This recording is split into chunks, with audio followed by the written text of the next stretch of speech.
क्लेश, बहुत क्लेश, अपार क्लेश होता है।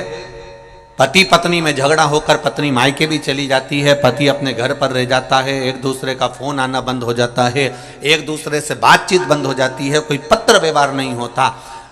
6 महीना, 8 महीना, साल भर, 1.5 साल हो गया, ना पति सुध ले रहा, ना पत्नी सुध ले रही। तो उस जगह पर ही आशुतोष भगवान कार्य करते हैं। उस समय पर आपका एक लोटा जल शंकर भगवान को जब चढ़ाने के लिए जाते हो और जल चढ़ाते समय जब शिव जी को आशुतोष कहकर जल समर्पित करा जाता है, जल का पात्र जब भरा जाता है, तो इस पात्र को जब इस तरह से चढ़ाते हैं तो वो आशुतोष का स्मरण कर कर किया जाता है। तब कितना भी विवाद हुआ हो, दोनों पक्ष में से किसी न किसी एक पक्ष की ओर से फोन आना चालू हो ही जाता है। आशुतोष शब्द ही एक आनंद है। भस्मासुर शंकर जी का भक्त था, तारकासुर शिव जी का भक्त था, बाणासुर शिव जी का भक्त था, गजासुर शिव जी का भक्त था, शंखचूर्ण शिव जी का भक्त था, जलंधर शिव जी का भक्त था, रावण शिव जी का भक्त था,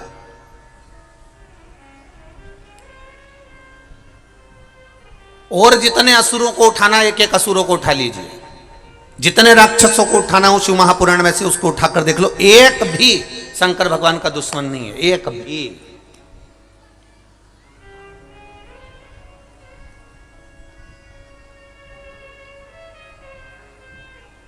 भस्मासुर, तारकासुर, तारकासुर के 3 बेटे तारकाक्ष, विदुम्माली, कमलाक्ष की किसी ने शंकर भगवान से दुश्मनी नहीं करी और न शंकर भगवान ने इनसे दुश्मनी रखी। कोई दुश्मन नहीं है, क्योंकि शिव का एक नाम है आशुतोष। आज के जमाने में लड़के का नाम आशुतोष रख दो तो वो दूसरे से दुश्मनी पाल सकता है और दूसरे उससे दुश्मनी पाल सकते हैं। नाम रखने से कुछ नहीं होगा महाराज कि तुम्हारा नाम ये हो गया। आशुतोष नाम रख लिया तुमने और तुम सोचो कि मैं उससे भेद कर रहा हूं, उससे द्वेष कर रहा हूं, वो मेरा भाई ने मुझे लूट लिया, मेरे भाई ने ऐसा कर दिया, मेरे भैया ने ऐसा कर दिया, मेरी भाभी ने ऐसा कर दिया, मेरी माता ने ऐसा कर दिया, मेरे पिता ने ऐसा कर दिया, साथी ने ऐसा कर दिया। नाम रखने से कुछ नहीं होगा। तुम सोचो कि नाम रख लिया और तुम आशुतोष हो गए, तो ये बहुत कठिन बात है साहब। आशुतोष का मतलब तो समझो, शिव पुराण के 24,000 श्लोक में से एक श्लोक ऐसा बता दो जो शंकर जी का दुश्मन था। कोई असुर, कोई राक्षस, कोई शिव जी का द्रोही था, कोई दुश्मन था। तारकासुर भी शंकर भगवान का दुश्मन नहीं था, जलंधर भी शिव जी का दुश्मन नहीं था, बाणासुर भी शंकर भगवान का दुश्मन नहीं था। ये जितने असुरों की लिस्ट निकालोगे, जितने राक्षसों की लिस्ट निकालोगे, इन लिस्ट में आप देखोगे कि इन सबने शिव जी की भक्ति करी है, इन सबने शंकर का भजन करा। ये दुश्मन है ही नहीं, ये द्रोही है ही नहीं, इनमें दुश्मन का कोई भाव है ही नहीं।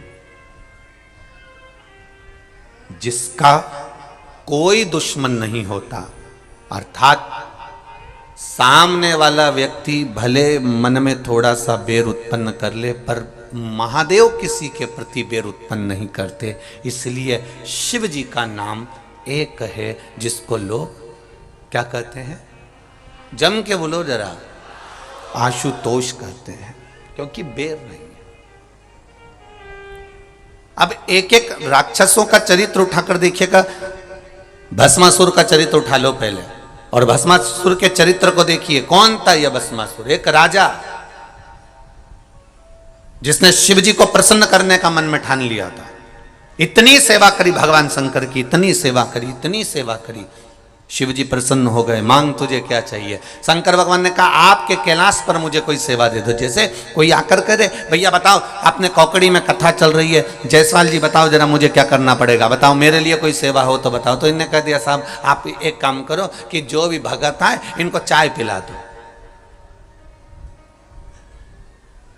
अब उन्होंने कहा चाय तो पिला दूंगा, पर दिक्कत ये है कि दूध ला सकता हूँ, पत्ती ला सकता हूँ, गैस ला सकता हूँ, भट्टा ला सकता हूँ, पर बनाएगा कौन? दिक्कत वहां खड़ी हो गई। पिलाएगा कौन? तो क्या पिलाने वाले तो यहाँ बहुत भगत हैं साहब, जो कथा सुनने आता है वो सेवा में लग जाता है, तो पिलाने वाला तो ढेर मिल जाएगा, पर बनाने की आपत है कि भैया।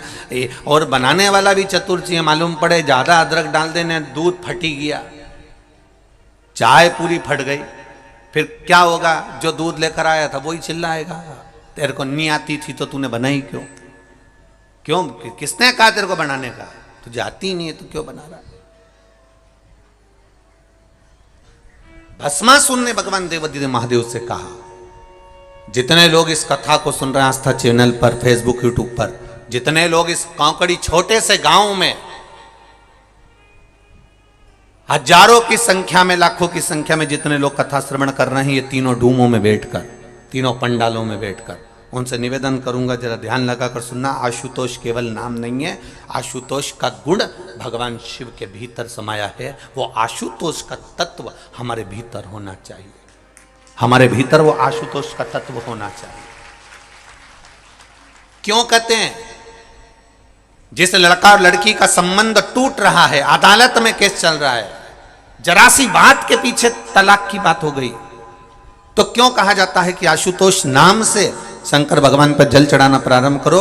वो ग्रस्त जीवन वापिस जुड़ जाएगा और परिवार एक हो जाएगा और दोनों में विवाद नहीं होगा। आशुतोष नाम में इतना फल है हमारा। केवल एक आशुतोष नाम का स्मरण कर लेना, आशुतोष नाम का केवल उच्चारण कर लेना कोई साधारणता नहीं है।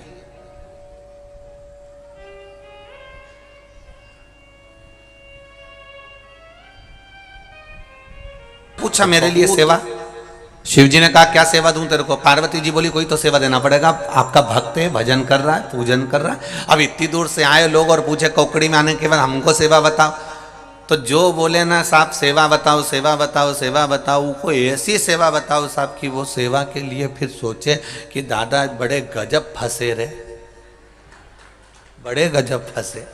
पर लोगों को सेवा कहाँ चाहिए? हमें मंच की सेवा दो, हमें स्टेज की सेवा दो, हमें फूल माला की सेवा दो, हमें पंडाल की सेवा दो, हम सीटी बजाएं ने सबको बिठाएं।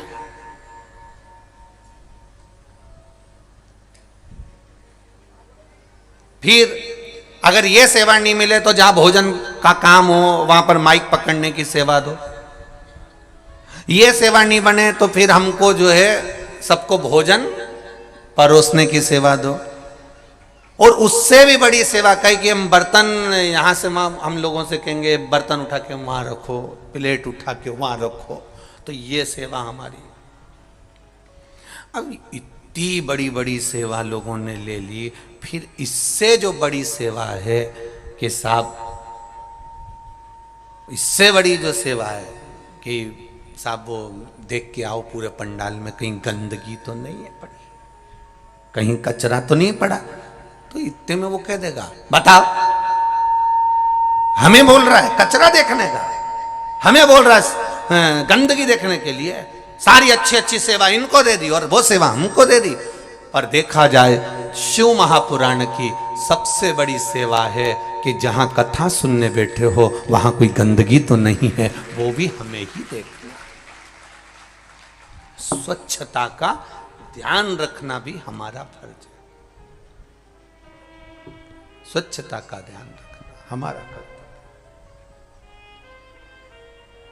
तब भस्मासुर ने कहा मुझे सेवा बताओ। पार्वती जी बोली बताओ इनको सेवा बताइए, आप सेवा दीजिए इनको, दो इनको सेवा। तब भोलेनाथ जी ने एक सेवा दे दी कि मैं रोज भस्म लगाता हूं, तू मुझे मुर्दे की भस्म लाकर दे दिया करना, बस इतनी सेवा तू मेरी कर।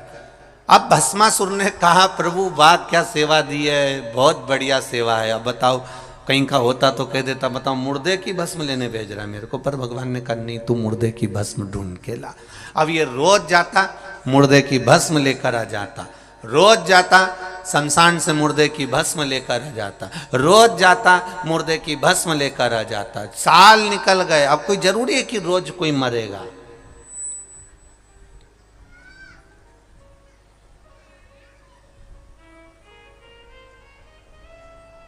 अब कोई जरूरी किया हर कोई रोज ही मरेगा है?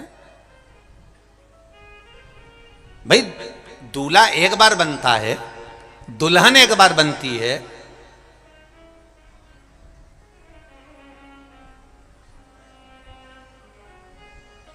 तो कोई जरूरी है कि हर बार दूल्हा दुल्हन बने वो? नहीं नहीं, अब कोई मरा ही नहीं। भस्मासुर ने अपनी पत्नी से कहा, आज सवेरे से घूम रहा हूं पर कोई मुर्दे की भस्म ही नहीं बन रही, मिल ही नहीं रही। पत्नी ने कहा,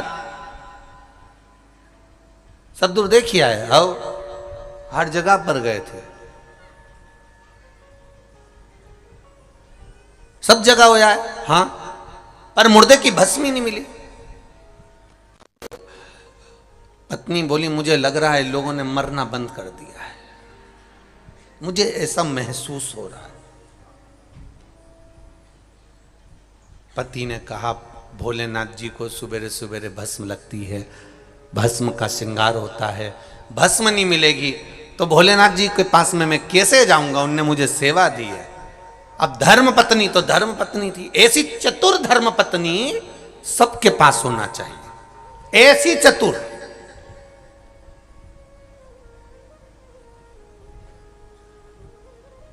लोगों को लगता जरूर है कि गणेश जी के पास में रिद्धि सिद्धि है, नारायण जी के पास में लक्ष्मी है, भगवान ब्रह्मा जी के पास में ब्रह्माणी है, ब्रह्मा जी के पास में ब्रह्माणी है, भगवान विष्णु के पास में लक्ष्मी है, गणेश जी के पास में, जम के बोलो, रिद्धि सिद्धि है, और हमारे पास में जिद्दी है।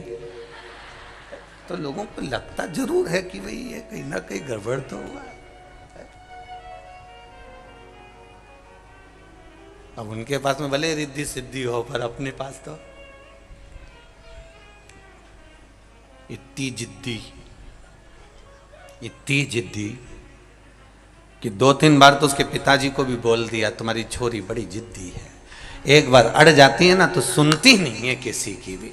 तो उनके पिताजी ने भी कह दिया, बेटा तुम ये मत सोचना कि गणेश जी की रिद्धि सिद्धि थी, अपनी तो जिद्दी हमारी, तुम्हारी सास भी ऐसी है। अब वो क्या बोले उसके लिए, बोले तो बोले, क्या बोल सकते उसके लिए। तब जमाई ने भी सोच लिया, ससुर तो खुद बेचारे परेशान है। और ईमानदारी की बात है, तुम खुद देख लेना अपने अपने ससुराल जाकर, जितनी सास की चलती है उतनी ससुर तो बेचारा लकड़ी की कुर्सी पे बैठा मिलता है। तुम खुद देखो अपने अपने ससुराल जाकर, ससुर बेचारा कुर्सी पे बैठा है, काम करता रहेगा, उसका तो बेचारे ससुर का मुंह भी इतना नहीं चलता जितना, भले इसके मुंह में दांत नहीं, पूरा सोफा सेट निकल गया, पूरा गाया, पर इतनी बोले। और कभी कभी जब खाने बैठे तब फ्रिज में से दांत निकाल के फिट करके फिर बैठी। अब जमाई को भी लगा बिना दांत के इतनी बोल रही, अब दांत लग गया तो कितनी बोलेगी, सोचने वाली बात। तो इस अंदाजे में मत रहना भाइयों। धर्म पत्नी मिले, भस्मासुर की धर्म पत्नी बड़ी चतुर थी, बड़ी विद्वान। और भस्मासुर की धर्म पत्नी ने तुरंत, भस्मा ने कहा मैं क्या करूं तू बता मेरे को। धर्म पत्नी बोली, देखो सीधी सीधी बात है, मुर्दे मिलना मुश्किल हो गए, शमशान में आग नहीं लग रही है, भस्म नहीं मिल रही है, तो तुम एक काम क्यों नहीं करते, अपनी खुद की फैक्ट्री क्यों नहीं खोलते, अपनी खुद की फैक्ट्री खोलो। भस्मासुर ने कहा, मतलब मैं जाके मर जाऊं और मेरी भस्म शिव जी को चढ़ जाए। पत्नी बोली, फैक्ट्री का मतलब ये थोड़ी ना है, कच्चा माल दूसरी कंपनी का लाओ, अपनी फैक्ट्री से सर्व करो। कोई कोई दवाइयां किसी अन्य फैक्ट्री में बनती है, लेवल तुम्हारा लग जाता है कि साहब इनकी दुकान का माल है, इनकी कंपनी का माल है, इनका सामान है। तुम अपनी फैक्ट्री क्यों नहीं चालू करते? तो कि मैं अपनी फैक्ट्री, ये अब बता, ये शमशान में मुर्दा की भस्म की कोई फैक्ट्री होती है? इतने में धर्मपत्नी ने कहा, भोलेनाथ जी तुम्हारे इतने प्रिय हैं, तुम शिव जी का इतना भजन करते हो, एक बार फिर अच्छे से तप करो, साधना करो, शंकर भगवान आशुतोष हैं, वो तुम्हें वर जरूर देंगे। तो वर क्या मांगना है? तो क्या बस फैक्ट्री मांग लेना? तो फैक्ट्री क्या?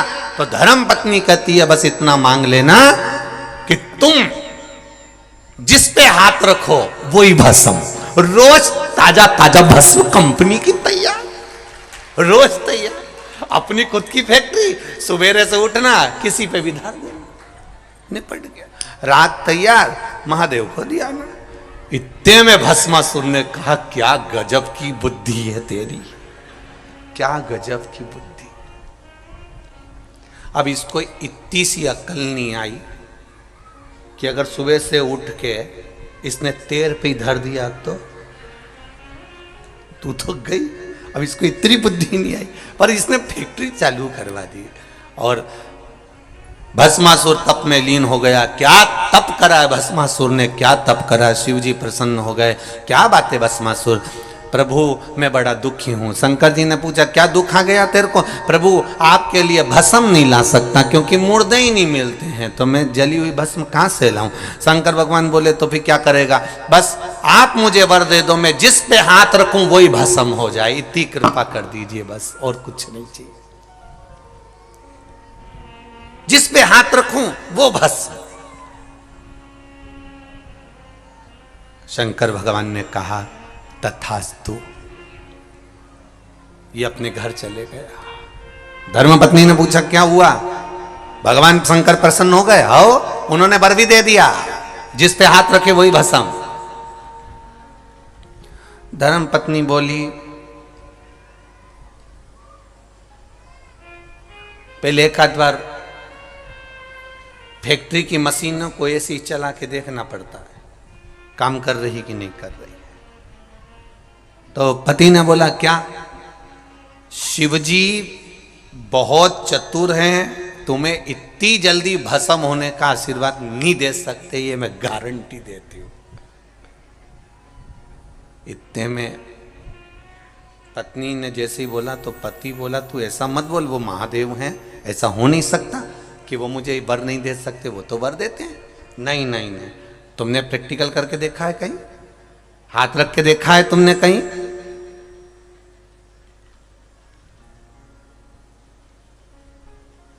पहले फैक्ट्री का मुहूर्त श्री गणेश वहीं से होना चाहिए जिन्होंने वरदान दिया। मतलब शंकर जी के ऊपर पहले हाथ रख के देखो, अगर वो भस्म हो जाए तो समझ लो कि तुम्हारा आशीर्वाद तुम्हें अच्छा मिल गया, और नी हो तो समझ लो ने झूठा वरदान दिया। अब भस्मासुर वापिस पहुंच गया। हर हर महादेव। शंकर भगवान ने पूछा, दादा कैसे आ गया?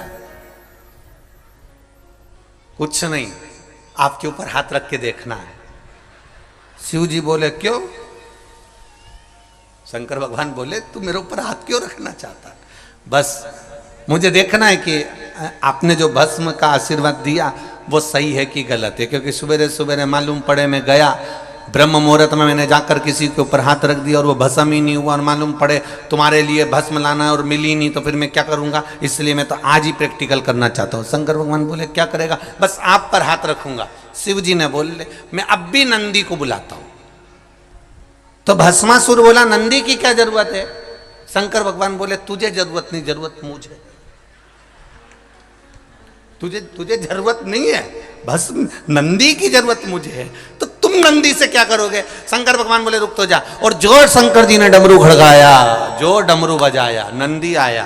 शंकर भगवान बैठे नंदी पे, और नंदी पे बैठे और नंदी से बोले, ऐसी जगह ले जा जहां ये भस्मासुर नहीं आए, ऐसी जगह। प्रभु कारण क्या है? शंकर जी ने कहा, मैंने भस्मासुर को वर दे दिया कि जिस पे हाथ रखेगा वो भस्म हो जाएगा, वो मेरे ऊपर रखने आ रहा है। इतने में नंदी तो पहले ही भग लिए, सबसे आगे नंदी और पीछे मेरे देव अधिदेव महादेव। शंकर जी ने कहा नंदी कहां जा रहा है? नंदी बोले प्रभु रुको, पूरे घर के लोगों को बता के आ रहा हूं कि भस्मासुर जहां मिले तो दूर हट जाना, इसके बाद तुम्हारे पास आ रहा हूं। सबको किया है। गणेश जी रिद्धि सिद्धि को लेकर चले, कार्तिकेय बाबा चले, पार्वती मैया चली देवाधिदेव महादेव के पास में। महादेव बोले पार्वती जी से तू क्यों आई मेरे पास में, कि वो उस भस्मासुर को आपने वर दे दिया। शंकर भगवान बोले वो तो मैं निपट लूंगा, तू तो अंदर जा, तू चिंता मत कर। शिव जी अब नंदी के साथ भागे।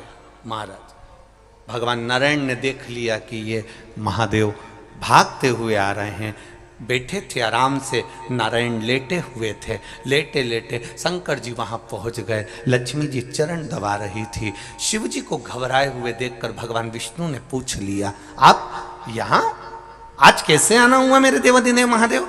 शंकर भगवान बोले मैंने वरदान दे दिया। नारायण बोले आपकी तो आदत ही है वरदान देने की, ये तो आप पे बड़ी कृपा है, आपका नाम आशुतोष है, इसलिए आप वरदान दे देते हो, शीघ्र प्रसन्न हो जाते हो। आपने वर दे दिया, बड़ी प्रसन्नता की बात है, उसमें घबराना क्या। शंकर भगवान ने बोले कि मैंने जिसको वर दिया उसको भस्म होने का वर दिया कि जिस पे हाथ रखेगा वो भस्म हो जाएगा, तो उसमें टेंशन क्या है। भगवान शंकर बोले वो इधर ही आ रहा है। भगवान नारायण लेटे थे, बैठे हो गए। अभी लेटे थे, अब बैठ गए। बैठे और लक्ष्मी जी ने तुरंत भगवान विष्णु से कहा मैं अंदर जा रही हूं। नारायण बोले तू क्यों अंदर जा, भरोसा नहीं उसका, वो मेरे को देख के हाथ दे देता, इसलिए मैं चली। भगवान विष्णु ने उस समय पर फिर सुंदर स्त्री का रूप बनाया और उस भस्मासुर के साथ में नृत्य करते हुए हाथ सिर पर रखवाया। भस्मासुर स्वयं भस्म हो गया। देखिए भस्मासुर क्या द्रोही था शिव जी का? नहीं। तारकासुर को देखना, वो शंकर भगवान का द्रोही नहीं है।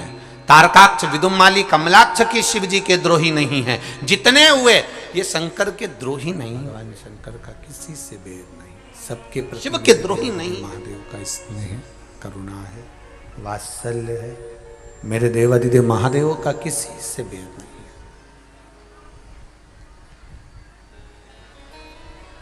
है। जितना बेर 33 कोटि देवी देवताओं का रहा है देवताओं से, ऐसा बेर कभी मेरे महादेव का नहीं रहा किसी से। शिव आशुतोष कहला। आप घर पर जाकर शिव महापुराण की पोथी को पढ़िएगा।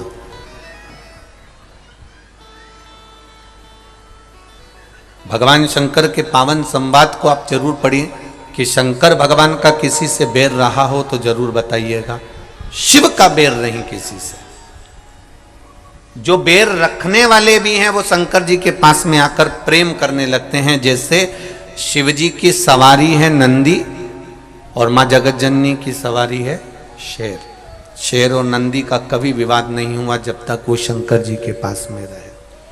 मोर सर्प एक दूसरे के विरोधी हैं, फिर भी इनका बैर नहीं है।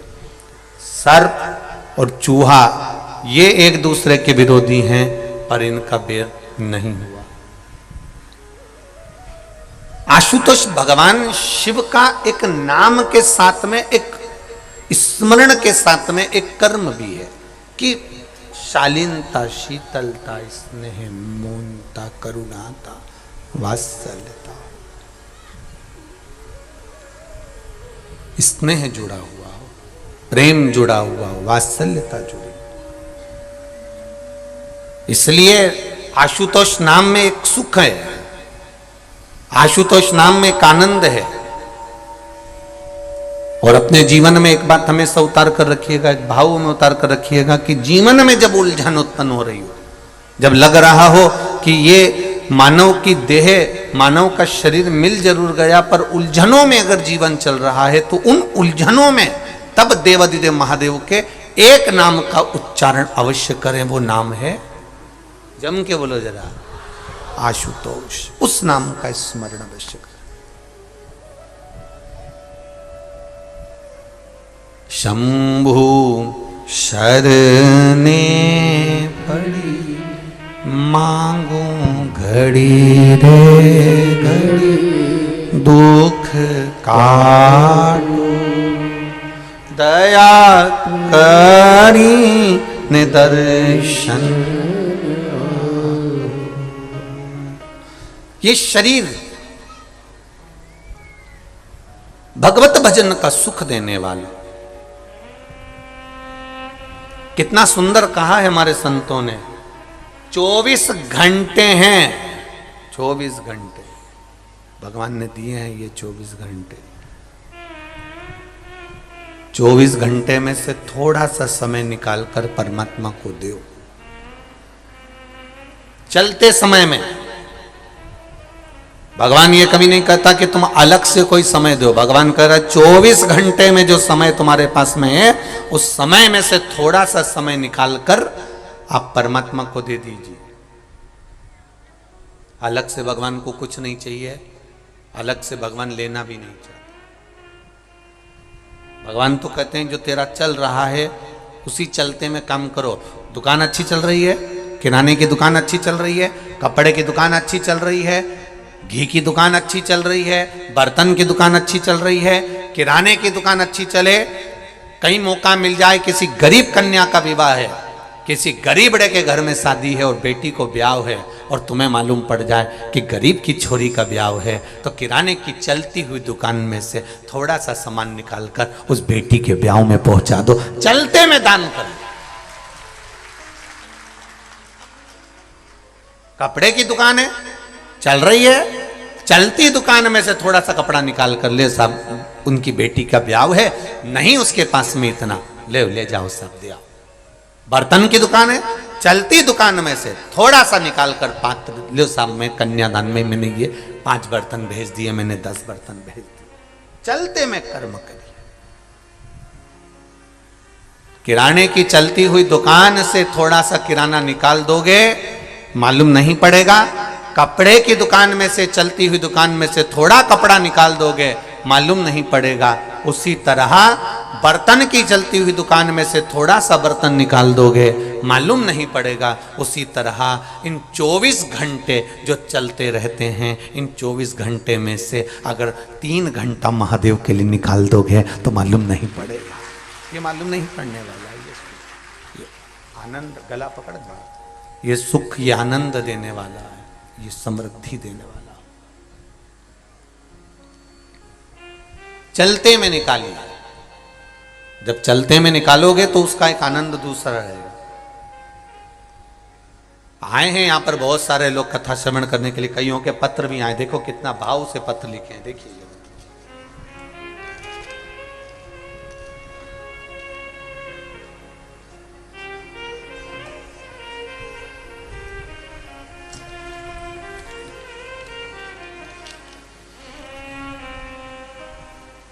जानकी वर्मा,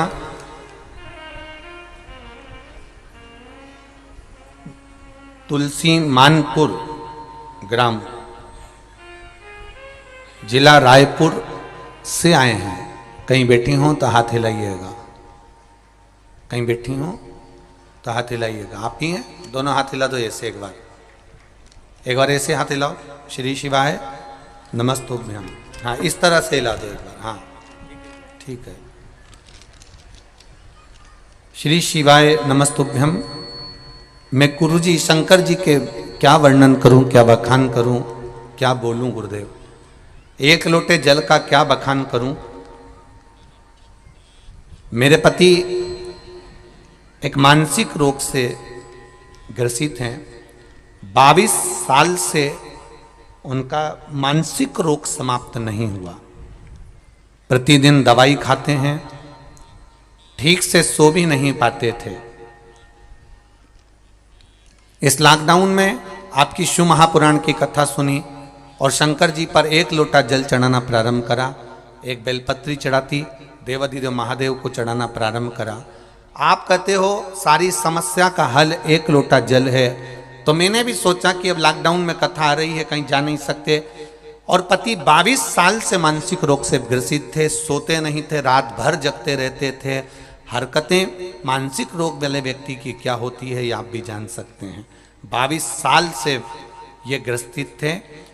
तब मैंने शिव जी पर 1 लोटा जल चढ़ाना प्रारंभ करा, एक बेलपत्री चढ़ाना प्रारंभ करा, और वो बेलपत्री चढ़ाकर लेकर आती, शिव जी का चढ़ा हुआ जल में लेकर आती और उनको देना चालू करा। कई बार उन्होंने नहीं भी खाया तो भी मैंने उनको खिलाया। बेलपत्र खिलाकर पानी पिला देती है। बाबा की कृपा ऐसी हुई गुरुदेव, अब वो धीरे धीरे ठीक हो गए हैं, उनकी दवाइयां बंद हो गई हैं और वो रात्रि को सोते भी हैं, और उनका जो मानसिक रोग था अब धीरे धीरे बाबा की कृपा से संतुलित हो गया, वो ठीक हो गए। गुरुदेव, मेरा एक पुत्र है, पिछले 7 वर्ष से उसकी नौकरी मेरे घर से बहुत दूर थी। मैंने बाबा से प्रार्थना करा, बाबा तूने मेरे पति को 22 साल जो मानसिक रोगी रहा, जिसको रात की नींद चली गई थी, रात भर बैठा रहता था, ऐसे 22 साल के रोगी को तू ठीक कर सकता है, तो मेरा बेटा बहुत दूर जॉब करता है, नौकरी करता है, ऐसी कृपा कर दे कि मेरे नज़दीक में उसकी नौकरी लग जाए। मैंने जल चढ़ाया, रोज जल चढ़ाती, घी का दिया लगाती, और बाबा को एक दिन बेलपत्री पर लगाया हुआ शहद चिपका कर आ गई। गुरुदेव, जिस दिन लगा कर आई उसके 15 दिन बाद ही मेरे बेटे का नौकरी में ट्रांसफर हो गया और मेरे गांव के पास में ही उसकी नौकरी हो गई। मैं बाबा को धन्यवाद देने के लिए आई। आनंद करो। श्री शिवाय नमस्तु। ये शिव है। ओ घड़ी तेरी कृपा बिना नहीं ले एक भी अणु, लेते हैं श्वास तेरी कृपा से तनु तनु। ये उसकी करुणा, उसकी कृपा, उसकी उदारता, उसकी दया, ये उसकी कृपा है, उसकी उदारता है, उसकी करुणा है। आप दिल से कहेंगे वो दिल से सुनता है, आप दिल से पुकारेंगे वो दिल से श्रवण करता है। अब कहो उसको। एक पत्र और देखिए कितना सुंदर आया। देखिए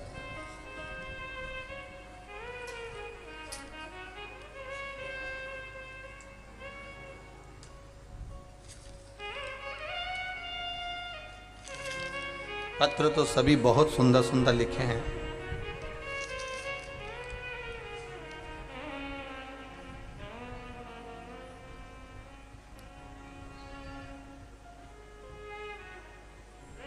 शंभु शरण